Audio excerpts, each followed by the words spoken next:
overwhelmingly voting for President Uhuru Kenyatta. But just what do the Mount Kenya leaders really want, and what are the underlying issues to their surprise declaration? Our political affairs reporter Murimi Mwangi interrogates.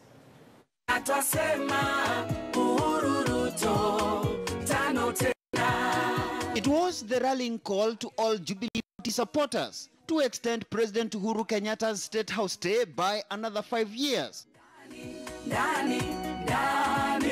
And even after the Supreme Court cut the party short, the narrative remained the same, albeit with the discovery of a razor to sweep every presidential vote into the Jubilee basket. But less than a year into Jubilee's second term, President Kenyatta's Mount Kenya backyard is not a happy lot. Mount Kenya region contributes over 60% of our country's GDP. Yes. Yet only 20% comes back to its people. Yes. We have therefore called upon the Commission of Revenue Allocation, CRA, Parliament and other relevant agencies to ensure that the region gets its fair share of resources. But just what do the Mount Kenya leaders really want? A meeting bringing together legislators from Central Kenya, Upper Eastern, Nairobi and Nakuru captured the leaders' unhappiness with President Kenyatta's cabinet secretaries from the region. The appointed bureaucrats are allegedly inaccessible. Whether you are appointed, it will represent a certain people. You know, that's the democracy that we have. Because in the end of the day, the country comes together in a representative government. Therefore, when you are there, you are supposed to be carrying the interest of your people.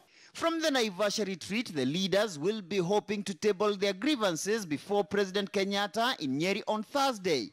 Insiders, however, say meeting the leaders is the least of the president's priorities. Cabinet secretaries from the region are Transport's James Macharia, ICT's Joe Musheru, Agriculture's Mwangi Kunjuri, and Peter Munya of Industrialization. Of these, only Musheru addressed the leaders in Naivasha.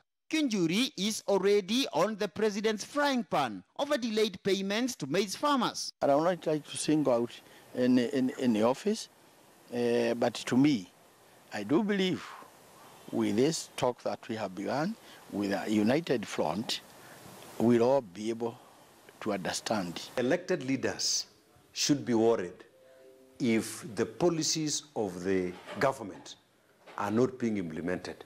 And the person to implement the government policies is the CS. Nevertheless, with the simmering tension, this reminder of the massive turnout of Kenyatta's supporters will continue ringing in their minds as push and pull continues. Murimi Mwangi, KTN News, Nairobi.